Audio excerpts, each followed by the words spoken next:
नमस्कार, मैं रंजन कुमार अमृत न्यूज़ से आपका हार्दिक स्वागत करता हूं। आज पूरे भारत भर में बैंक स्ट्राइक चल रहा है 15 मार्च और 16 मार्च 2021 और बैंक कर्मी जो हैं वो सरकारी जो नीति है उससे परेशान हैं और बहुत सारी समस्याएं हैं बैंक कर्मियों की। इस संदर्भ में क्या कहेंगे आप और अपना परिचय देते हुए ज़रा बताएं। मेरा नाम हुआ सुनील कुमार जी। मैं all India nationalise bank officers federation का चेयरमैन हूँ जी। और जनरल सेक्रेटरी हूँ federation of bank of India officers association का। जी। ये बैंक कर्मी जो 2 दिनों की सांकेतिक हड़ताल पर हैं, आपने बिल्कुल सही कहा कि सरकार की वह आर्थिक नीतियाँ जो इस देश के हित में नहीं है, बैंकर्स के हित में नहीं है, आम जनता के हित में नहीं है, हम उसके विरोध में आज सड़क पे निकले हैं। और बैंकिंग क्षेत्र में विशेष करके जो ट्रेड यूनियंस हैं, जो यूएफबीयू के बैनर के तले आज 10 लाख अधिकारी और कर्मचारी जो हड़ताल कर रहे हैं, एआईएनबीएफ के बैनर के तले जो अधिकारी और कर्मचारी हड़ताल कर रहे हैं, उनका एकमात्र उद्देश्य यही है कि सरकार को ये लगना चाहिए कि वो जो चाहेंगे वो नहीं कर सकते। इस देश की जनता उनकी आर्थिक नीतियों का विरोध करने के लिए कमर कस चुकी है।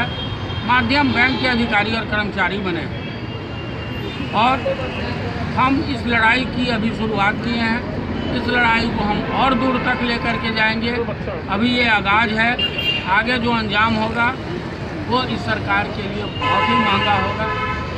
इन्हीं सब बिंदुओं पर मद्देनज़र रखते हुए, इन्हीं सब बिंदुओं को विचार करके और हमने निजीकरण जो सबसे ज्वलंत मुद्दा है पहले उसको उठाया है कि यह निजीकरण के बहाने सरकार इस देश की परिसंपत्तियों को निजी हाथों में बेच रही है, वैसे कॉरपोरेट हाउसेस के हाथ में बेच रही है जो बैंक का पैसा लेकर के और बैठ गए, जिन्होंने बैंक का पैसा वापस नहीं किया।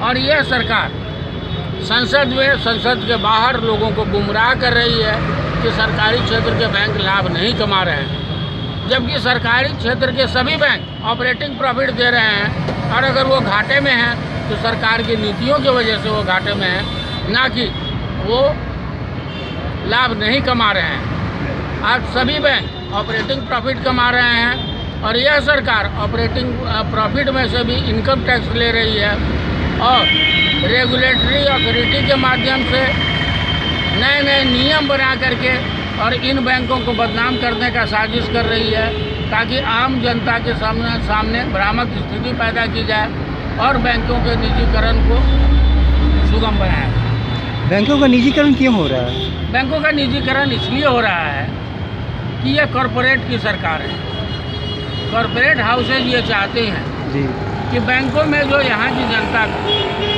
जो धन है, उस धन का सदुपयोग वो अपने उद्योग धंधों में करें।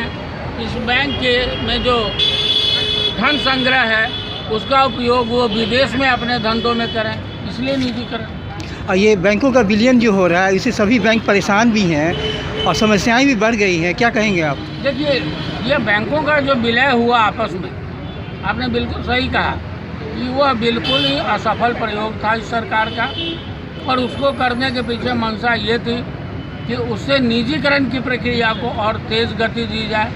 तो मूल उद्देश्य निजीकरण। जनता भी परेशान है इससे। जनता भी परेशान है, जनता को भी दिक्कत होगी। अभी देखिए 1 अप्रैल से जो कॉरपोरेशन बैंक के जो ग्राहक थे या जो आंध्रा बैंक के ग्राहक थे, जो इलाहाबाद बैंक के ग्राहक हैं, जो यूनाइटेड बैंक के ग्राहक हैं, उनको बहुत परेशानी होने वाली है, इसलिए कि उनको नए सिरे से चेकबुक लेने होंगे जी, नए सिरे से तमाम काम करना होगा ताकि जिस बैंक में उनका विलय हुआ है वहाँ पर उनको बैंकिंग सुविधा मिले।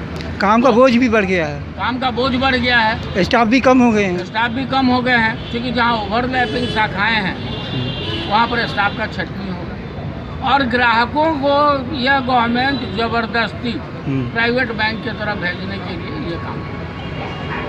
बहुत बहुत धन्यवाद, आपने महत्वपूर्ण जानकारियाँ दी और मुझे उम्मीद है कि आपकी जो समस्याएं हैं बैंकों की जो समस्याएं हैं उसका समाधान होगा और आपका ये जो 2 दिवसीय राष्ट्रीय स्तर का जो हड़ताल है वो भी कामयाब हो, आपका जो मिशन है उसमें आप कामयाब हों, आपकी समस्याओं का समाधान हो। इसी शुभकामनाओं के साथ मैं रंजन कुमार, अमृत न्यूज़ पटना बिहार। नमस्कार। बहुत बहुत धन्यवाद।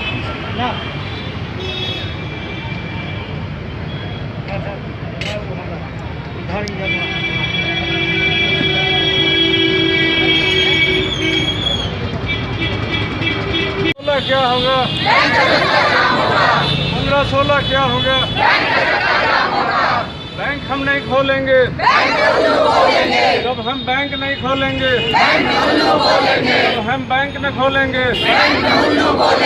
निजीकरण की नीति हो बर्बाद, निजीकरण की नीति हो बर्बाद, निजीकरण की नीति हो बर्बाद। इनकलाब जिंदाबाद, इनकलाब जिंदाबाद, इनकलाब जिंदाबाद, इनकलाब जिंदाबाद।